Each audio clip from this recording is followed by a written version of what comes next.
स्वामी जी। आज के सत्संग की बानी स्वामी जी महाराज जी की है। सत्संग के वचन। बाहर का संग जब अस होई, सतगुरु सम प्रीतम नहीं कोई। कहते हैं कि जिस वक्त बाहर का सत्संग मिलेगा और सतगुरु का प्रेम इश्क हृदय में बस जाएगा तो कुछ बन जाएगा। आप उन संतों की संगति करो जो रात को जागते हैं और नाम के साथ अपनी रूह को जोड़ते हैं, ताकि वह नाम आपकी आत्मा में भी प्रकट हो जाए, यानी परमात्मा आपके अंदर जाहिर हो जाएगा। वह आपकी मदद करेगा। जब संतों की संगति में जाओगे वे आपको नाम देंगे। जब आप नाम की कमाई करोगे तो वह मालिक आपके अंदर प्रकट हो जाएगा। क्या कहते हैं गुरु नानक साहिब? मिल सत्संगत नाम सलाहो, आत्म राम सखाई है। अगर वह प्रीतम अपने मुखड़े से पर्दा हटा दे तो जिस तरह पतंगे दिए पर जल जाते हैं, इसी तरह हम भी अपनी जान और दिल कुर्बान कर दें। हे मजनू, तो हमारा हाल ना पूछ। हम प्रेम के मतवाले हैं और हमने आशिकों की आखिरी मंजिल से भी आगे सैकड़ों मंजिलों को तय किया है। एक पंजाबी शायर ने इसका बहुत अच्छा अनुवाद किया है। मुखड़े चन्न वर्गे तो जेकर ओ पर्दा चा लावन, प्रेम पतंगे हो सदके अपनी जान गवावन। मजनू पुछना हाल असाड़ा, असी प्रेम मतवाले, इसे दुन मस्ती बिच असां ने लखां पेंडे गाले। यही मजमून हजरत सुल्तान बाहू लेते हैं। राती रत्ती नींद ना आवे, दियां रहे हैरानी हूं।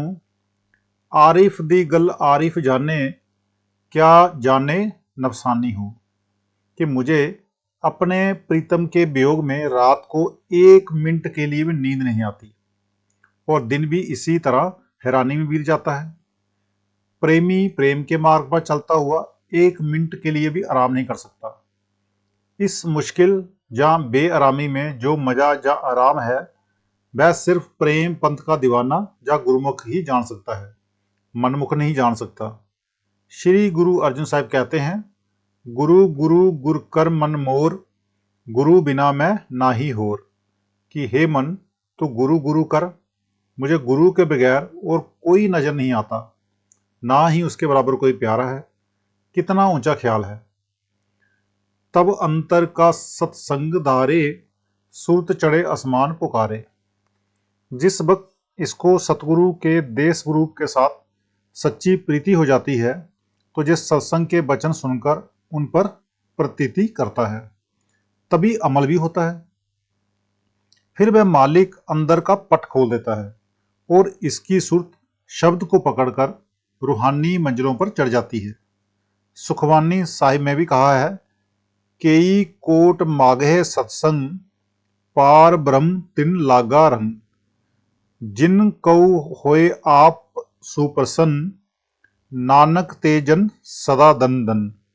लाखों और करोड़ों इंसान चाहते हैं कि सतगुरु का सत्संग मिले और उस मालिक का प्रेम प्यार मिले, मगर यह सत्संग उनको ही मिलता है जिनकर वह मालिक खुद दिया करता है।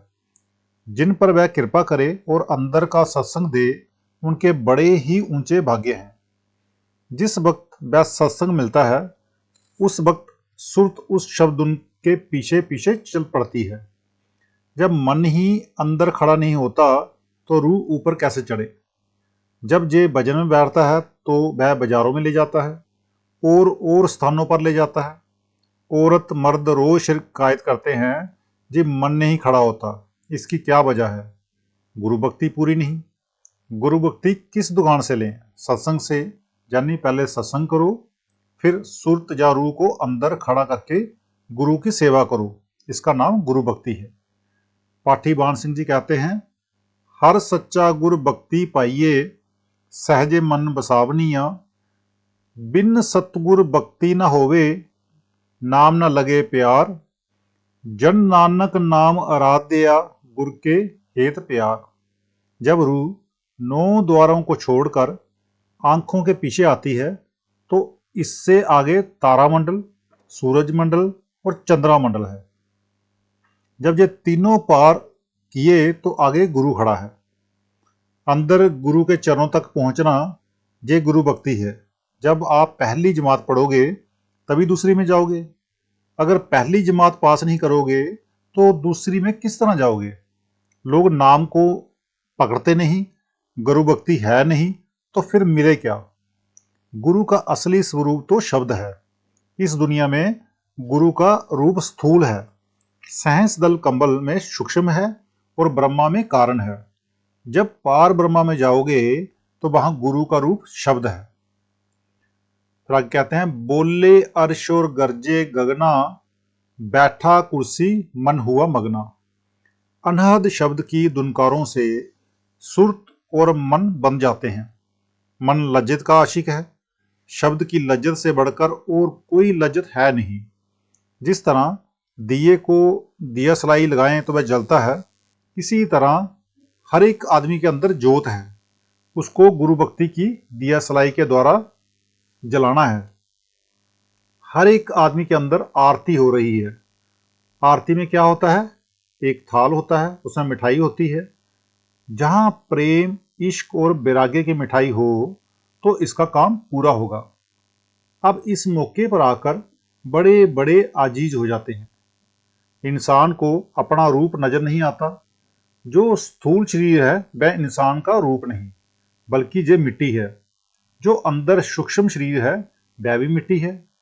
इसी तरह जब हम ब्रह्मा में जाएंगे वहां कारण शरीर है, वह ज्ञान का है। अभी हमें अपनी सुरत यानी आत्मा नहीं मिली। इसके अंदर नूर है, प्रकाश है, फिर भी ये अपने आप को पहचानने की कोशिश करता है कि मैं क्या हूं, मगर पता नहीं पड़ता। जिस वक्त ये मन के दायरे से बाहर हो जाएगा तो इसको अपना रूप दिखाई देगा। आदमी के 3 मन हैं, जहां जो कह लें कि मन के 3 रूप हैं, स्थूल, सूक्ष्म और कारण। जहां स्थूल शरीर में स्थूल मन है, जब हम सूक्ष्म देश में जाएंगे तो वहां सूक्ष्म मन है, और जब कारण देश में जाएंगे तो वहां कारण मन है। अब जहां कारण देश में बहुत से अभ्यासी धोखा खा जाते हैं। जब सूफी और वेदांती अपने श्वास को रोककर ऊपर जाते हैं तो उनको कारण मन का रूप नजर आता है, तो वे उसको अपना रूप समझ लेते हैं, इसलिए वे आगे नहीं जा सकते। वह नूर है, वह रोका रखता है। ब्रह्मा, विष्णु, शिव भी यहीं बैठे हुए हैं। मैं उन वहां पहुंचे हुए महात्माओं को कहता हूं कि ये तुम्हारा रूप नहीं, तुम्हारा रूप और है, मगर ये कोई बागे वाला ही मानता है। जब ये स्थूल शरीर के 6 चक्र सूक्ष्म शरीर द्वारा सहस्रदल कंबल और कारण शरीर द्वारा ब्रह्मा जहां त्रिकुटी तीनों देश तय करके पार ब्रह्म में जाता है तो इसको अपनी सूरत का रूप दिखाई देता है।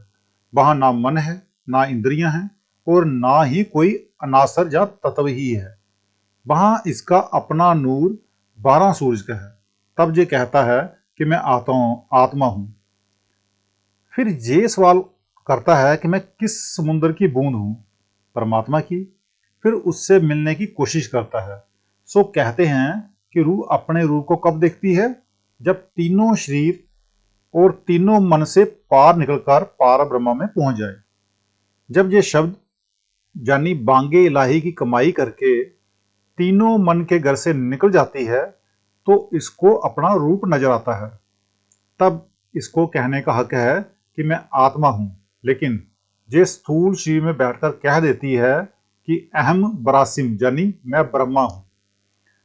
तो आज का सत्संग इतना ही। मिलते हैं कल के सत्संग में। राधा स्वामी।